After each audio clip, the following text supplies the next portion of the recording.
MJ Listeners, KPK telah melakukan pemeriksaan terhadap sejumlah pihak terkait dengan kasus korupsi yang menjerat Gubernur Nonaktif Papua Lukas NMB. Untuk mengetahui agenda yang dilakukan oleh KPK pada hari ini, kami bergabung bersama dengan jurnalis MJN ada Jose Nicole langsung dari Gedung Merah Putih KPK. Jose, apakah sudah ada informasi terkait dengan pemeriksaan kasus Lukas NMB? Ya, selamat pagi Febrian dan juga para pendengar MG Listeners. Dari pagi ini kami telah menerima keterangan tertulis yang kami terima langsung dari juru bicara KPK Bapak Ali Fikri yang menyatakan bahwa KPK hingga saat ini kami melaporkan belum mengagendakan pemeriksaan lebih lanjut terkait dengan kasus korupsi yang menjerat tersangka Lukas NMB. Dan Febrian mengingat bahwa kemarin keluarga Lukas NMB, istri Yuce Wenda dan juga anak Astrak Bona juga telah diperiksa oleh KPK dalam kapasitas sebagai saksi atas tersangka Rijanto Laka selaku pemberi suap kepada Lukas NMB yang diduga merupakan pemberian gratifikasi proyek.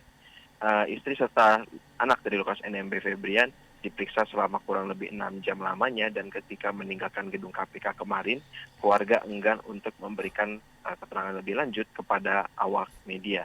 Meski tidak menyapa awak media Febrian, juru bicara KPK Ali Fikri pasca pemeriksaan berdasarkan informasi yang didapatkan oleh jurnalis MJN, KPK melakukan pendalaman terkait dengan proses dugaan pemberian uang, penerimaan uang, serta penggunaan uang dari aset yang dimiliki oleh Lukas NMB. Dan dalam hal ini berarti KPK juga mendalami proses gratifikasi yang diduga dilakukan oleh Rijanto Laka pada Lukas NMB melalui keterangan yang diberikan oleh istrinya.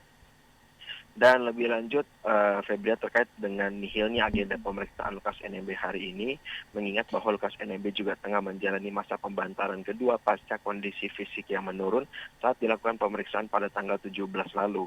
Menurut keterangan juru bicara KPK Ali Fikri, meski dilakukannya pembantaran kembali ke RSPAD Gatot Subroto, Lukas NMB berada dalam kondisi yang stabil dan juga hal tersebut terkait dengan keterangan kesehatan Lukas NMB juga mengacu kepada keterangan analisa dari dokter yang ditunjuk oleh KPK dalam hal ini adalah kerjasama dengan Ikatan Dokter Indonesia untuk menangani Lukas NMB.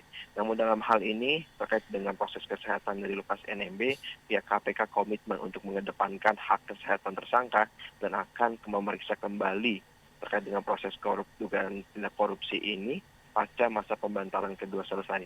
Lebih lanjut, Wakil Ketua KPK Alexander Marwata juga menegaskan kepada pihak terkait bahwa perawatan dari kesehatan Lukas NMB ini akan sepenuhnya berlangsung di dalam negeri karena fasilitas kesehatan yang dapat diberikan oleh RSPAD dianggap mumpuni untuk menangani Lukas NMB. Dan saat ini berdasarkan pendalaman yang kami lakukan, Febrian, KPK ini nampaknya tengah mendalami keterangan yang diungkapkan oleh keluarga NMB serta keterangan yang diberikan oleh Lukas NMB beberapa waktu lalu.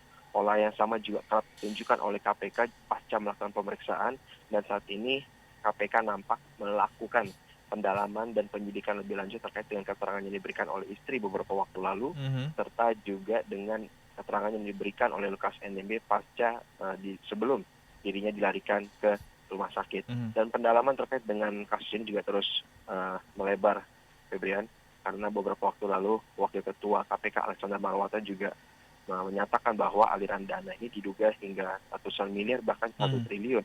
Dan berdasarkan keterangan saksi, alat bukti, KPK juga akan terus mendalami dugaan aliran dana yang dilakukan oleh Lukas NMB beserta istri ke organisasi separatis di Papua Barat.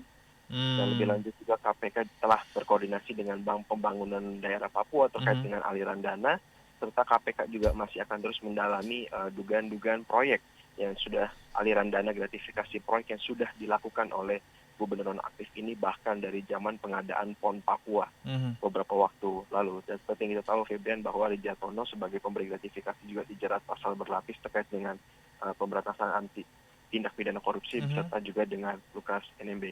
Dan informasi ini dapat kami sampaikan, Febrian, terkait dengan situasi Gedung Merah Putih KPK saat ini. Baik. Berdasarkan pengamatan kami berada dalam kondisi yang kondusif dan mengingat sama beberapa waktu terakhir sejak pemeriksaan Lukas NMB, KPK tidak pernah mengalami sebuah mobilisasi massa yang cukup mengganggu di sekitar gedung KPK. Sebenarnya demikian, Febrian.